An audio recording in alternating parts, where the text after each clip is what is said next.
stream. So we're very grateful for that. I want to give just a quick touch on Pieper. My wife and I purchased Pieper in 1989. We put together a great team of craftsmen and leaders. I've empowered all of our leaders here to make decisions and make calls. One of the rules that I've always used is if you have a racehorse, your job's just to keep him on the track. Let him run. Mm-hmm. And our people have run, and we've done very well. We do about $70 million a year. Wow. That's a big number from where we started. And it's not something that I did. It's we did it. So our leadership goes to bed each night thinking about our people and about worrying where the next project is coming from. We know that you do that as well. Your numbers are just a whole lot bigger than ours. The old saying, heavy lies the crown.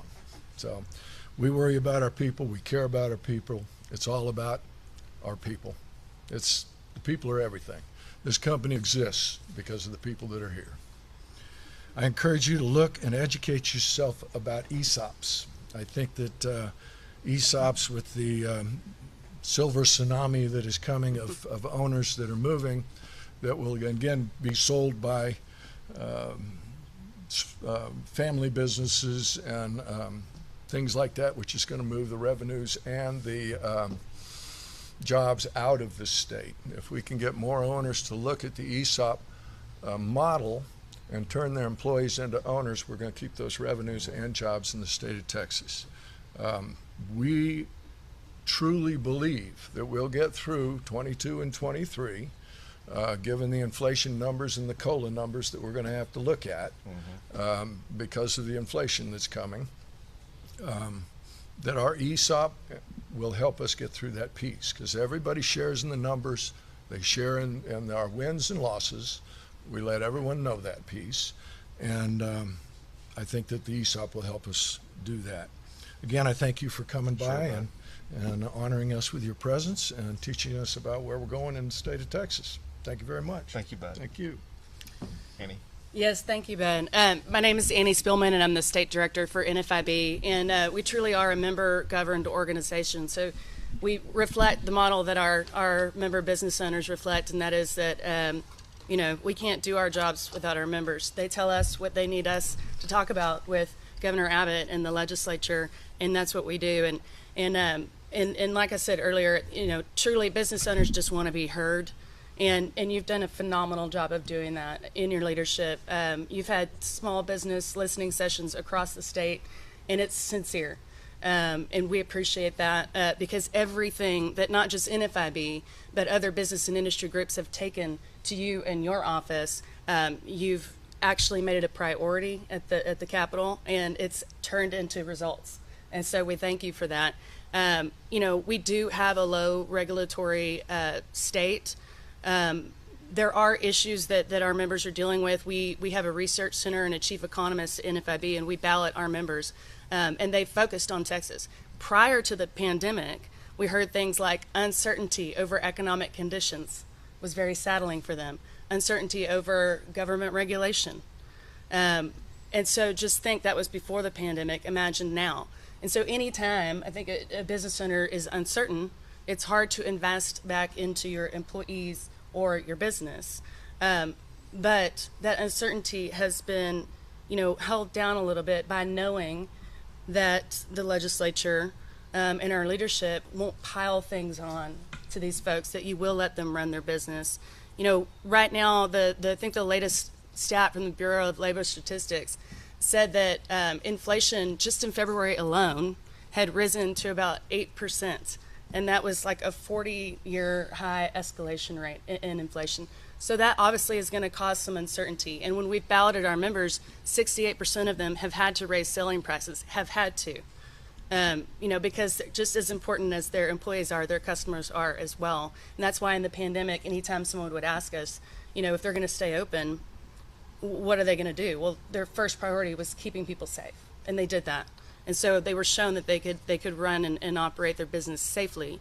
But I wanted to express to all of you that at the same time that a lot of these business owners have been losing revenue and can't find people to fill job positions. They have risen compensation. Nearly half of our members have risen compensation, not because the government told them to, but because A, it's right, and B, they're doing everything they can to hold on to their family, to these folks. So, we're seeing some concern out there by small business owners, but I think in the grand scheme of things, Texas is faring well among other states. The joke is like when the legislators aren't in session, that's a good thing, because people always ask, what does NFIB need to be passed? And we're really mostly trying to make sure that things don't pass. But we have some time to have discussions like this during the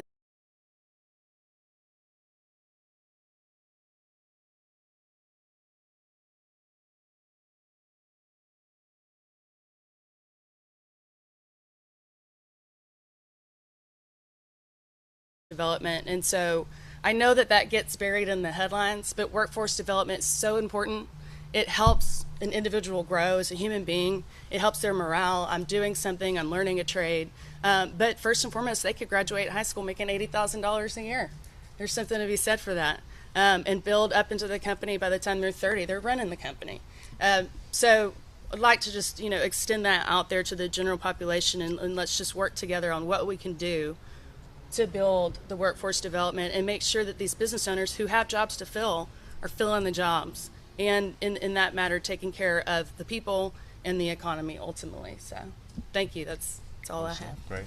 Thank you, Annie. Thank you, Bud. And also a big thank you to all the employees gathered at the table, and those who are behind the camera for everything they do. We know that it is the employees that really make businesses run, and we appreciate Texas having the best workforce in the United States. We'll take a few questions. Governor, if you could comment on the investigation into the refuge in Bastrop. As you know, the Senate is taking this up today, back in Austin. The House will take it up next week.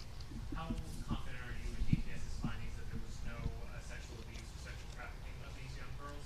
And if that's the case, do you still want to get to the bottom of how an employee was able to take new photographs of young girls?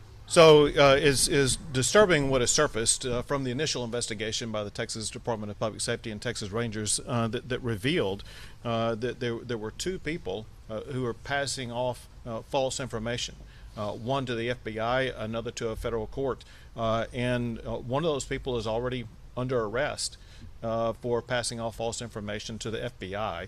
There will be legal consequences perhaps for the person who provided false information to a federal judge. And so it was wrong, obviously, for these employees of DFPS to fabricate information that caused a great public stir that in the end turned out to be completely false. That said, obviously we want to continue to get to the bottom of it, but more importantly, we want to go to work every single day making the foster care system as great as it can be for the kids who need it.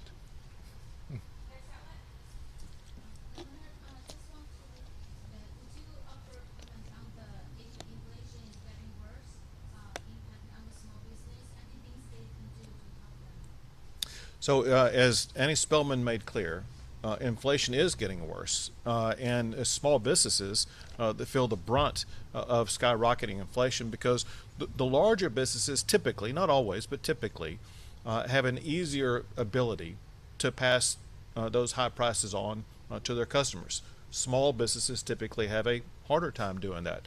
With Texas being a leading state for small businesses, it will impact small businesses in the state of Texas, which is why we're pushing back against the Biden administration for not doing more to free up the supply chain, to rely upon energy that can be pumped from the ground in Texas, oil and gas that can be pumped from the ground in Texas, that can help drive down the cost of energy, which is one of the things that's driving up the cost of business. And so inflation is a problem, and Texas is trying to do its part to make sure that we are able to reduce that inflation.